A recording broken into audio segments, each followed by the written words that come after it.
Public outreach programme के तहत BJP जिला सदर पुलवामा सज्जाद रैना ने ब्लॉक के अलग अलग इलाकों में जनता दरबार का आयोजन किया। उन्होंने डिस्ट्रिक्ट पुलवामा के लेतर तहसील हेडक्वार्टर पर जनता दरबार में अगुवाई की। रैना ने लोगों को भरोसा दिलाया कि उनके मसाइल का बहुत जल्द हल निकलेगा। मसाइल सुने और मैंने इनको आश्वासन दिया कि इनके मसाइल मैं आला हुकाम तक पहुंचाऊंगा। यहाँ पे कुछ ऐसे मसले भी हैं जो पिछले 30 साल में पूरे नहीं हुए हैं, लेकिन मुझे गवर्नमेंट पे पूरा यकीन है, खासकर एलजी साहब की गवर्नमेंट पे यकीन है कि इनके जो जेन्युइन मसले हैं वो हल किए जाएंगे। और यहाँ पे पीआरआई पीआरआई पैसे से एक मशीन आई थी जो इन्होंने हॉस्पिटल में लगाई थी, लेकिन बदकिस्मती से के लिए एम्प्लॉय अपॉइंट नहीं किया गया। तो मेरी यही गुजारिश रहेगी। और शोपियां के पंजोरा में हाईटेक पॉली हाउस का उद्घाटन हुआ है। इस मौके पर किसानों से खिताब करते हुए एग्रीकल्चर डिपार्टमेंट के डायरेक्टर ने कहा कि इलाके के किसानों के लिए मुख्तलिफ बेदारी और ट्रेनिंग प्रोग्राम्स चलाए जा रहे हैं। उन्होंने मुतल्लिका अफसरों को हिदायत दी कि वो डिपार्टमेंट की जानिब से किए जा रहे कामों को जमीन पर जल्द अज जल्द उतारें ताकि किसानों को फायदा हो सके।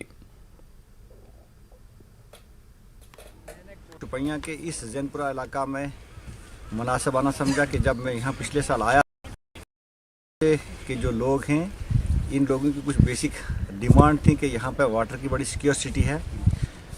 और डिपार्टमेंट ऑफ एग्रीकल्चर हमेशा ये कोशिश करता है कि किसान को किसानी के साथ जोड़े रखने के लिए जो भी इकदाम हमसे हो सकते हैं या हम दूसरे डिपार्टमेंट के साथ मिल के अलाइड सेक्टर के साथ, चाहे वो हार्टिकल्चर हो, एनिमल हस्बेंड्री हो, कि एग्रीकल्चर फैमिली को किस तरीके से जोड़ के रखा जाए। इलाका के बीच में ये 2 डीप बोरवेल जो थे वो बनाए।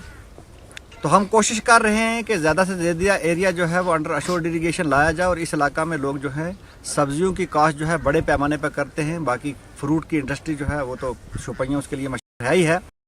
कोशिश ये है कि ज़्यादा से ज़्यादा किसानों को कैश क्रॉप की तरफ राग़िब किया जाए, जोड़ा जाए और किसान की प्रॉब्लम को सुना जाए। एसडीएम मेढक जहांगीर खान ने मनकोट तहसील के कई सरकारी ऑफिस का अचानक दौरा किया और इन्होंने प्राइमरी हेल्थ सेंटर मनकोट का दौरा किया, जहां पर इन्होंने पाया कि वहां से अमले को दीगर जगहों पर अटैच किया गया है, जिसकी वजह से बॉर्डर के आवाम को मुश्किलात का सामना करना पड़ता है।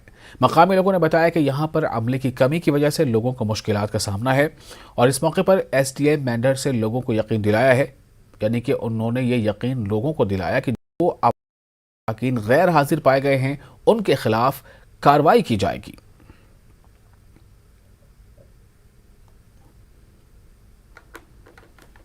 तीन डॉक्टर थे, एक डॉक्टर है तो 2 है नहीं। कोई इधर गड्डी साड़ी आई थी, डीटीसी दी थी, वो भी गड्डी मीटर ले है। तो इसमें प्रॉब्लम ऐसा कि जिसने गल मत पूछो। अच्छा, एक्सरे वाले मशीन इस तरह पे नहीं, कोई एक्सरे मशीन कोई नहीं है इतने, तो साढ़े इतने स्टाफ पूरा कोई नहीं है। 1992-93 जितना डॉक्टर है, उस तो बाद आज तक ऐसे कोई डॉक्टर नहीं लगा सही। हाँ, मेरा सरप्राइज विजिट, मैं कहीं जा रहा था तो सरप्राइजिंगली मैंने चेक किया इसको।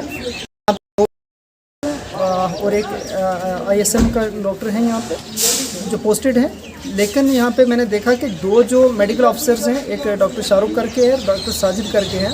उनको डॉक्टर शाहरुख तो अनऑथोराइजली एब्सेंट है, उसका कोई वेयर अबाउट पता नहीं है, ना ही स्टाफ वालों को पता है कहीं। और डॉक्टर साजिद जो है वो अटैच मेंढर में करके रखा है against the norms and in grave violation of the government orders. तो उसका जो है सख्त नोटिस दिया जाएगा। DM Mendhar have been directed to explain his position within 2 days कि उसके खिलाफ जो है वो एक्शन रिकमेंड गवर्नमेंट को क्यों नहीं।